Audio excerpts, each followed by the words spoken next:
Hello everyone, আমি Susmita exclusive চ্যানেলের নতুন আরও একটা ভিডিওয় তোমাদের সকলকে জানাই স্বাগত। আজকে তোমাদের সাথে চিকেনের একটা টেস্টি রেসিপি শেয়ার করব। আজকে আমি বানিয়েছি গ্রিন চিকেন। এই শীতকালে এই রেসিপিটা বাড়িতে তোমরা খুব অল্প সময়ে কিন্তু বানিয়ে ফেলতে পারো, আর মাত্র কয়েকটা উপকরণ দিয়ে। চটপট পুরো ভিডিওটা দেখে নাও আর বাড়িতে বানিয়ে অবশ্যই খেও।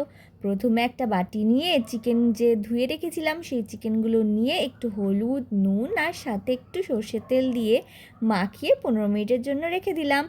আর অন্যদিকে একটা কড়াই বসিয়ে 3টে এলাচ আর কয়েকটা লবঙ্গ নিয়ে একটু নাড়াচাড়া করে নিলাম গরম তেলের মধ্যে। তারপর আমি দিয়ে দিলাম পেঁয়াজ বাটা। তোমরা এখানে চাইলে পেঁয়াজ কুচিও ব্যবহার করতে পারো। পেঁয়াজ বাটাটা আমি 5-7 মিনিট মতন নাড়াচাড়া করে নিলাম। যেই পেঁয়াজের রঙটা একটু লালচে হয়ে গেল তখন ওই আগে থেকে ম্যারিনেশন করে রাখা মাংসগুলো আমি পেঁয়াজের মধ্যে দিয়ে দেব। দিয়ে ভালো করে কষাবো, 5-7 মিনিট মতনই কষাবো। তারপর ঢাকা দিয়ে রেখে দেব। ঢাকা খুলে মাংসের মধ্যে দিয়ে দেব আদা রসুন বাটা। 2 থেকে 3 মিনিট নাড়াচাড়া করে লো টু মিডিয়াম ফ্লেম করে ঢাকা দিয়ে আবারও রেখে দেব। আজকের পুরো রান্নাটাই আমি করব লো টু মিডিয়াম ফ্লেম করে।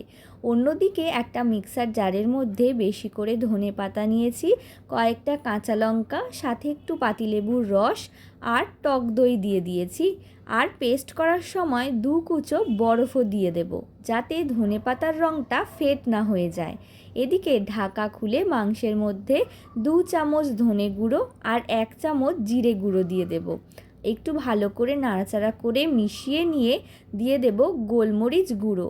আমি কিন্তু গোটা গোলমরিচ এনে ঘরে গুঁড়িয়ে নিয়েছি, তাতে টেস্টটা বেশি সুন্দর হয়। তো তারপর আবারও নাড়াচাড়া করে আগে থেকে যে পেস্টটা আমি করে রেখেছিলাম ধনেপাতার, সেই পেস্টটা আমি দিয়ে দেব। দেখো, একদম ধনেপাতার রঙটা ফেড হয়নি, গ্রিনই রয়েছে। তো এবার দিয়ে দেব পরিমাণ মতো নুন আর চিনি। আর কিন্তু কোনো রকম মশলা লাগছে না আজকের এই রান্নাটা করতে। পরিমাণ মতো নুন চিনি দিয়ে একটু নাড়াচাড়া করে লো টু মিডিয়াম ফ্লেম করে ঢাকা দিয়ে 15 থেকে 20 মিনিটের জন্য রেখে দেব। ব্যাস, তাহলেই কিন্তু রেডি হয়ে যাবে আজকের চিকেনের এই টেস্টি রেসিপি। গ্রিন চিকেন বা হরিয়ালি চিকেন বা ধনিয়া চিকেন, যে যেটাই বলো না কেন, অবশ্যই কিন্তু শীতকালে চিকেনের এই রেসিপিটা বানিয়ে খেও। আর কেমন লাগলো কমেন্ট করে জানাতে কিন্তু একদম ভুলো না। আর আজকের ভিডিওটা তোমাদের যদি ভালো লেগে থাকে অবশ্যই লাইক কমেন্ট শেয়ার করতেও কিন্তু একদম ভুলো না। আজকে রাতে আমি এই গ্রিন চিকেনের সাথে বানিয়েছিলাম গরম গরম লুচি। তোমরা চাইলে লুচি, পরোটা, নানের সাথেও কিন্তু এটা সার্ভ করতে পারো। চলো আজকের মতো বাই বাই।